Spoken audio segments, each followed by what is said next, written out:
This is who he is working. Okay. Here's what he's got so far. Here is the tools he's using. Watercolor pencils and a regular pencil to draw with. See, it looks like he's working on the background, back behind this figure, which is a blue.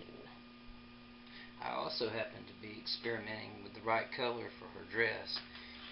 In this case, there's a lot of whites and light blue. It's more of a tint, but it's not a very deep color.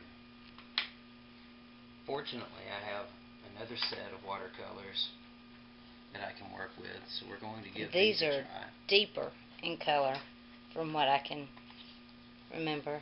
This all started as just a basic pencil drawing.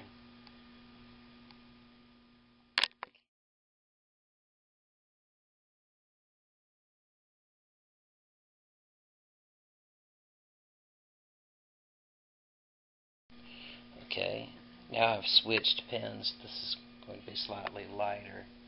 You can see there's a little difference between muted turquoise and sky blue light. We're trying to go for that original drawings look, so I wanted to, photographs look, so I wanted to give us a little bit of a lighter blue to work with. At this point, I want to show you that I've been thinking about the photograph from a couple of different perspectives.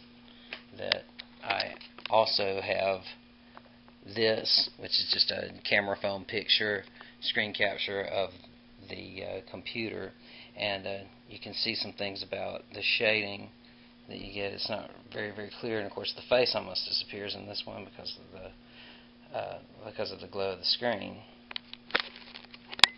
Sometimes having a phone with pictures handy is convenient for taking a piece of work with you if you wanted to work on it in public. Here the shine pretty much takes out the face from this angle, but I used both of them in putting together the hair, and I've got in some really drastic dark shades. I hope that those will work out okay.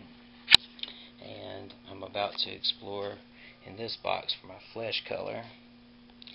And I wanted to note, in fact, that I'm using watercolor paper, and this stuff has a pretty thick corrugation on it, and for that reason the Prismacolor has this very textured look rather than like a marker paper where it's a very straight shine color.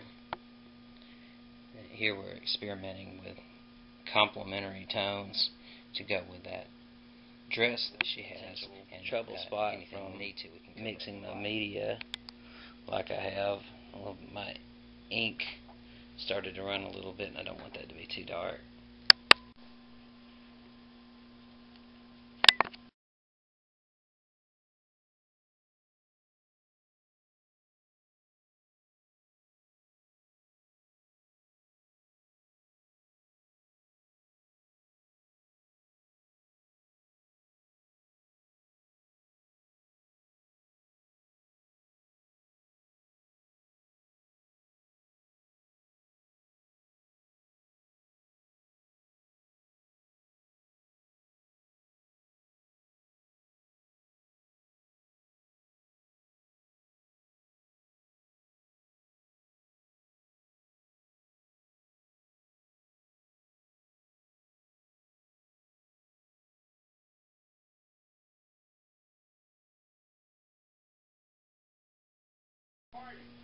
Okay, we're going to add just a little bit more white to this.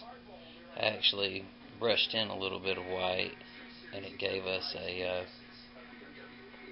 lighter tone that I then spread around the figure to places where it was looking especially dark.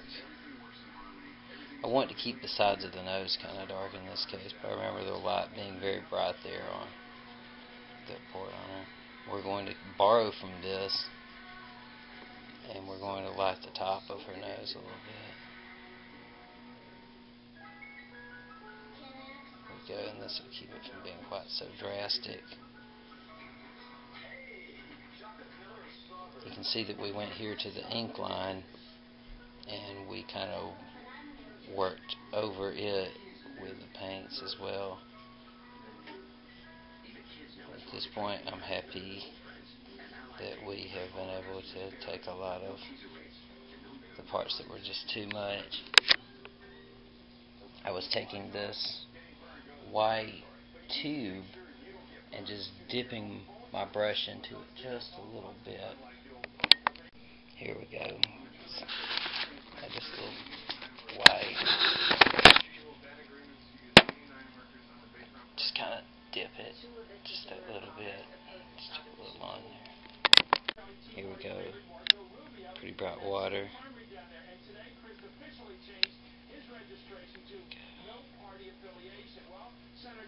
Nice little tone.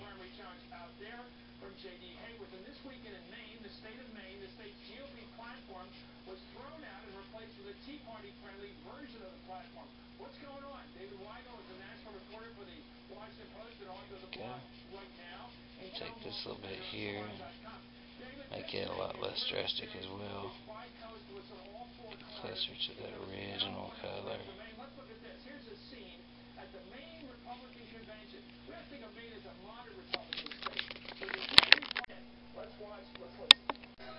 You can see how much water is actually on the surface. It's a pretty good bit. It's just from dipping into this end of the tube. Blink just right like that with the tip, and put this together with the water. Get a nice light. Take some of this orangeness out of our figure.